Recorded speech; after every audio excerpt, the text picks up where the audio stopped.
All units, Irene. I say again, Irene.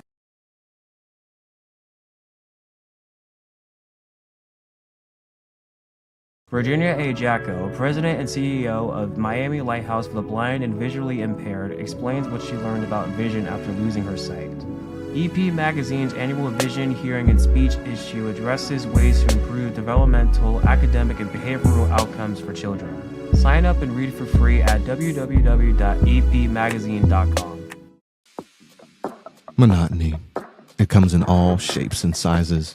Dull, tedious, just plain boring. But what is this?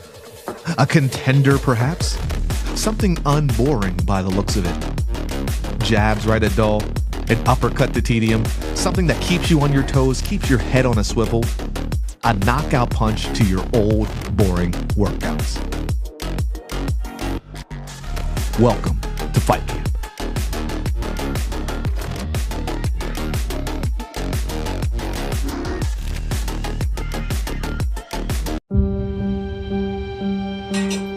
Am I under arrest?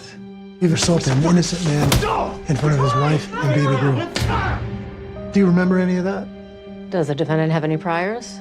Resisting arrest, DUI, assault. My client has been awarded a Purple Heart and a Bronze Star Medal for his combat service. I'm ordering you to undergo a 60-day outpatient rehabilitation program. Good luck. Nah, I'm not doing that. Do you know what the VA's put me through? If you have a brain in your head, you're going to listen to me right now. Because the next time you try to provoke a lethal response from law enforcement, you might not have an angel sitting on your shoulder. The courts think that you're gonna fix me. I hate to disappoint you, but I can't fix you. That's your job, not mine. Did you know that your father got out? He's a dangerous man, Calvin. Be careful. We came back and they spat on us at the airport. No homecoming parade, no celebrations. You can't pretend like you have any idea what it's like to be in combat.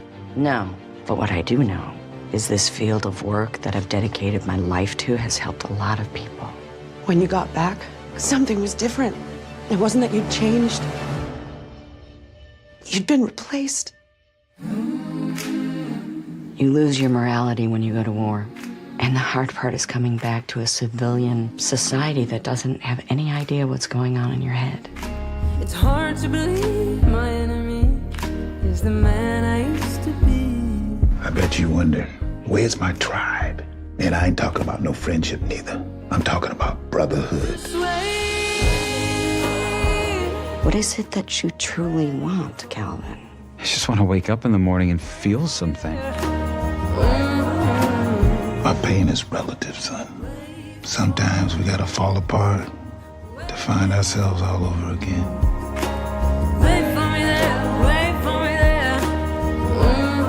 You were willing to give your life for your country. Now maybe you can try living for it. What are you feeding this guy? Look at this. What do you want? I did 4 tours. Of the Cheesecake Factory. Oh! Okay. Little spicy, little spicy.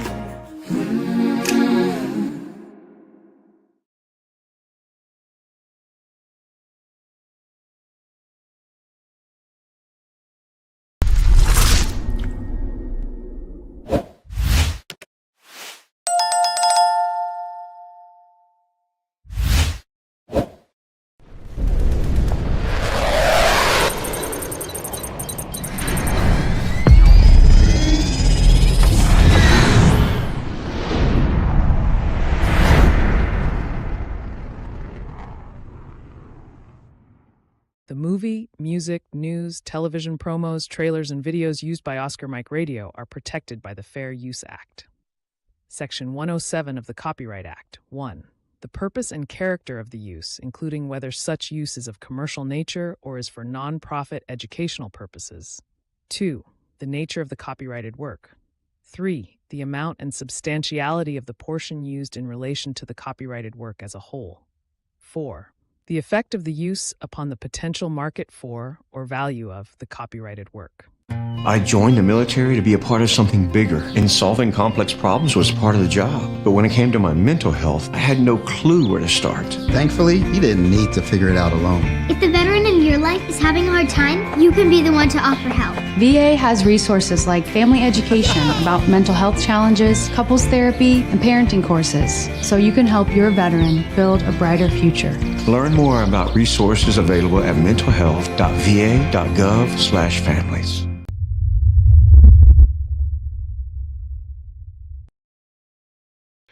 Welcome to Oscar Mike Radio. My name is Travis, Marine Corps veteran and your host. I want to thank my sponsors. I want to thank my supporters. We have a special Military Creator Con 2026 show featuring one of the big stars of Military Creator Con 2026, Robin Johnson, Lieutenant Colonel, comedienne, and closing us out and bringing the energy up after a long day to Military Creator Con. Robin, welcome to the show. Thank you. Thank you, Travis. You did great. Well, folks, you don't know, this has not been one of my better outings. I've needed Semper Gumby for sure, and I'm sure she could make like a comedy reel out of this one because I really stepped in it this time.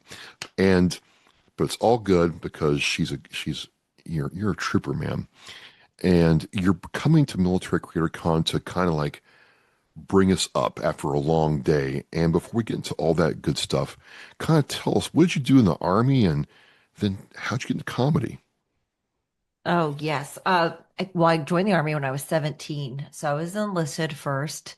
I don't really like taking orders, as it turns out. And I thought that if you became an officer, you would no longer have to do that. With joke was on me. So was a little bit of a Mustang, sometime enlisted in the National Guard and then active duty as an officer. Served, full career, over 20 years in total, and then decided, you know what, I have this great idea. I'm going to become a stand-up comedian instead. And so I transitioned and retired out of the military in 2020, and I just went for it. I was like, why not? Like, what are they going to do? Like, give me UCMJ for not being funny? Am I going to get booed off the stage? No. Well, you got to think, man, that you have a lot of material to work with after that period of time. Oh my gosh, yeah. Oh my gosh. But I don't think like anybody ever would say I don't know if that a lot of people that knew me in the military would have defined me as funny. I really did not show that part of myself. That was something I kept pretty private and to my closest of friends. And you'd have to really know me to see that side of me because I always wanted to be, I guess I thought if you were funny, you couldn't be respected, that people wouldn't take you seriously.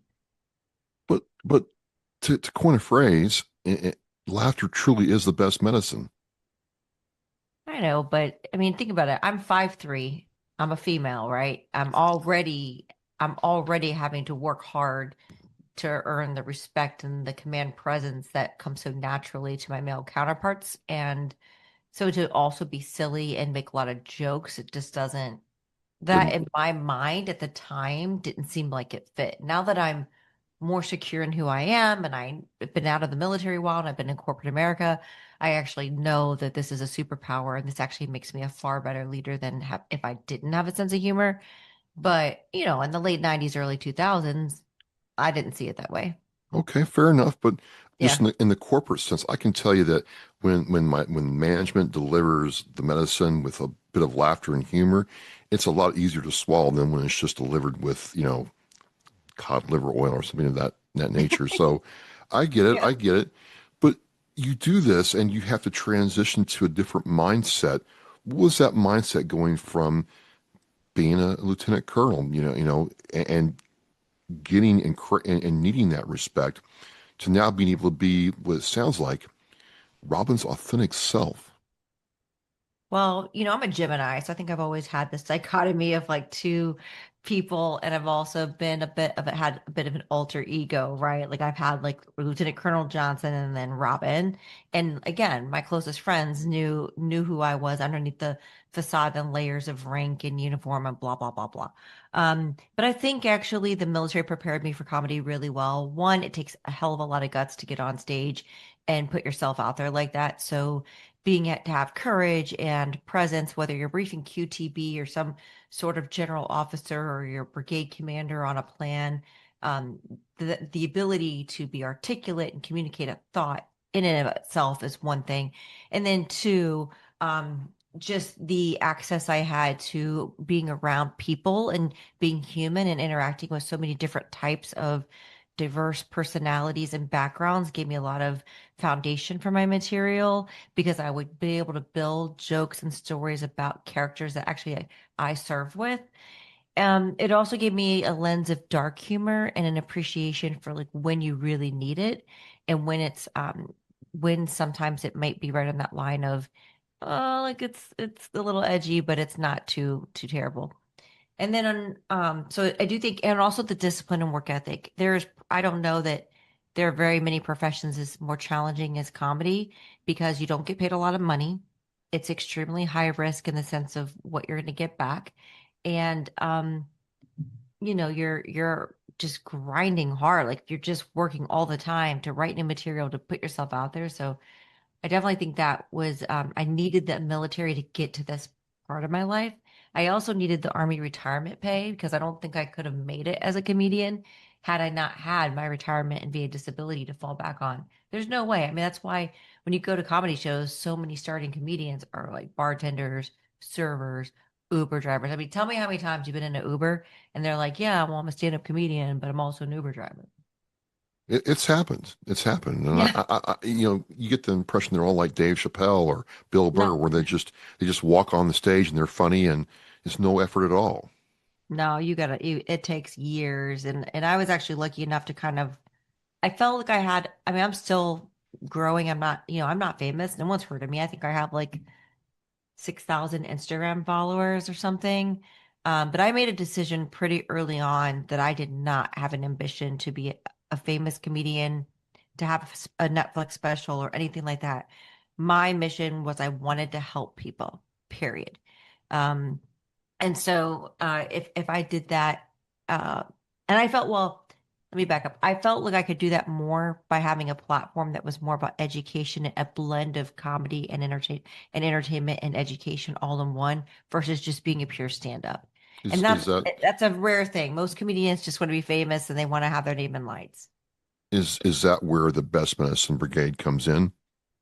Well, Best Medicine Brigade came in because when I went through Armed Services Arts Partnership for a comedy boot camp to learn how to be a stand-up, I realized there were a lot of military affiliated comedians, both dependents and veterans. And there wasn't like like ASAP was a great start, but like there wasn't this next community. There wasn't an entity that was trying to get them work, like paid gigs. So I really created B&B to create a sense of community around military connected comedians and then also to find like employment opportunities for them in the industry. I do that still. I mean, very loosely. I'm not doing as much as far as like the employment aspect of it. I'm still touring with Armed Forces Entertainment, and I do have comedians that are military affiliated that go with me on those tours. I've got the Hero Comedy Tour launching next month. So that's, all part of Best Medicine Brigade. But Hilarious, which is the nonprofit, is really my main focus, which that's a program that is taking the way that we write jokes and the way we as comedians think and helping people who aren't comedians use that same structure and format to change their thinking, to disrupt negative thought patterns, and to thereby like shift their perspective to one that's healthier and not destructive. And so yeah. It sounds like there's some elements of was it neuro-linguistic programming in there? Yeah, I refer to it as neuroplasticity. Yeah. That's the I guess the academic portion of it. Was so passionate about this. I didn't want to just be like, I was a stand-up comedian, so I took a 3-year program Oh, to wow. become a certified humor professional. It's a 3-year program through the Association for Applied and Therapeutic Humor. Graduated in 2024 and then applied to be a veteran fellow at the Hoover Institution at Stanford University, where I was studying it further, really looking at the intersection of medicine and humanities and how it can truly be a force of healing. It does a couple of things. One, it helps patients. It truly helps people who are ill in a variety of ways. There's tons of research on this. And then there's also the ability or the use of it for medical professionals to build better empathy with their patients. And so besides just helping the people that are sick and needing the help, it's also like helping the providers to deliver better care because they use humor to establish that connection. Yeah, well, you kind of already answered. I was going to ask, like, how does humor actually help the healing process? And it seems like, you've already answered that. In a way, I'm curious, is there things that make a person a better comedian or a comedian more than someone else? Oh, I absolutely. I Yeah, will say on the how it helps people, there's a biological, scientific proven, when you laugh, when you're experiencing the response to something humorous, you're releasing, dopamine, oxytocin. I mean, it's a really good feeling, but there's very much a hormone biological thing happening inside you.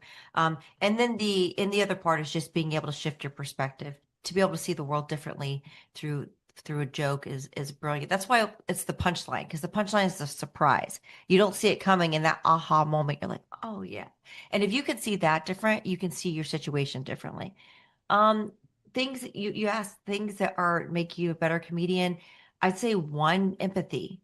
Empathy and humility. If you can make fun of yourself, if you can be humble enough to just make fun of yourself, that's a good start. I think most comedians self-deprecation is really funny because they're not hurting anyone else. They're making themselves vulnerable and they're admitting their flaws and they're finding the humor in them. And then the other is just empathy, being able to understand and put yourself in the shoes of somebody else can be really funny. But you can also like use it to make fun of people, but in a more gentle, respectful way. So yeah, I would say those are my two most favored things, especially in this industry. I've worked with a lot of comedians. Most of them are really good people. Like I would hang with them, have a beverage, like we were cool.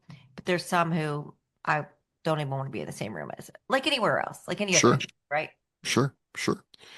You're doing all this, and then you get asked to come to Military Creator Con 2026, which is why we're talking.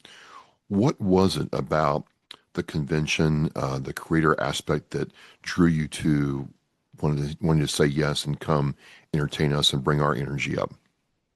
You know, this is the first one. It's the inaugural one. I love the founders and the organizers.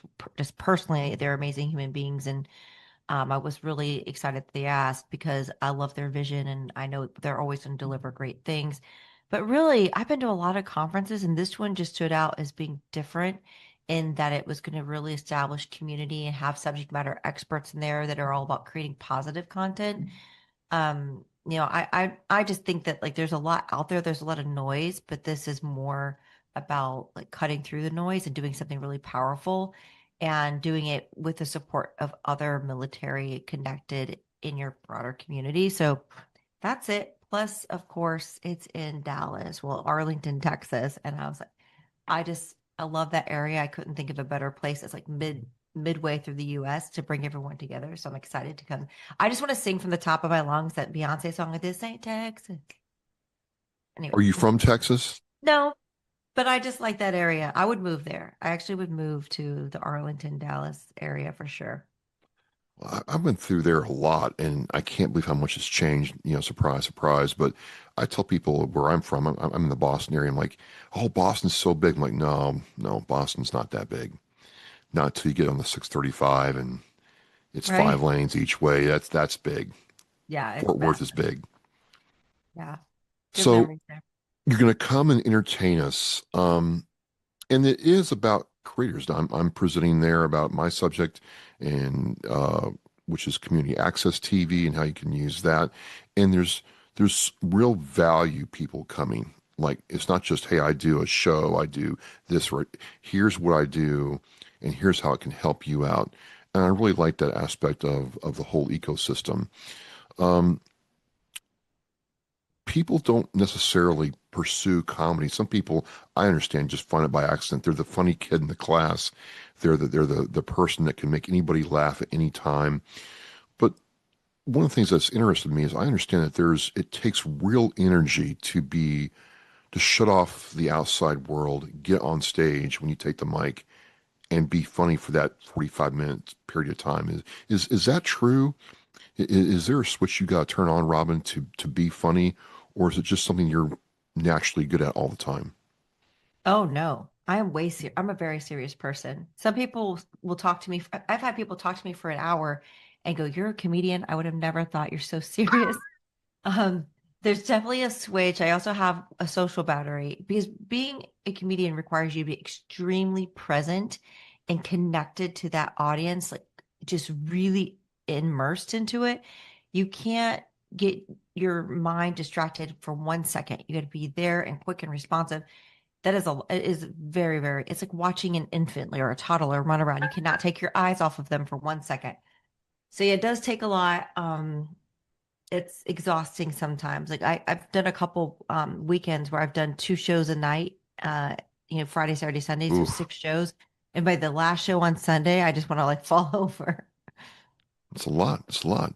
Yeah. Well, how can people connect with you before Military Creator Con? And are you going to do anything different or special or, just for Military Creator Con when you get up there in front of us, or we have to wait and see?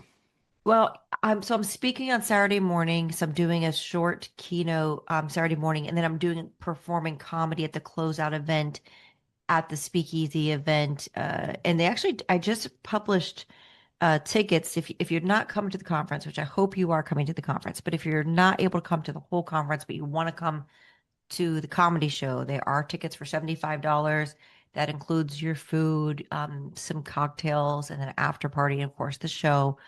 So that's available, just limited tickets on that, but they are on my LinkedIn, Robin Phoenix Johnson.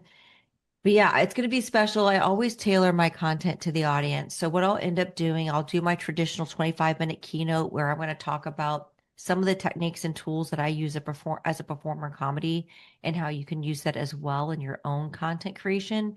That's just 25 minutes. But that night for the comedy show where I'm going to do a full show, it's good. I'm going to be watching everybody. So I'll get there I'll spend Friday and all day Saturday with people. I'm going to make observations, listen, and then I'll do what we call in the business callbacks to some of the things that'll be funny to the inside group that attended the full conference, but then plenty of material that if you're just coming to the show, it'll be for everybody.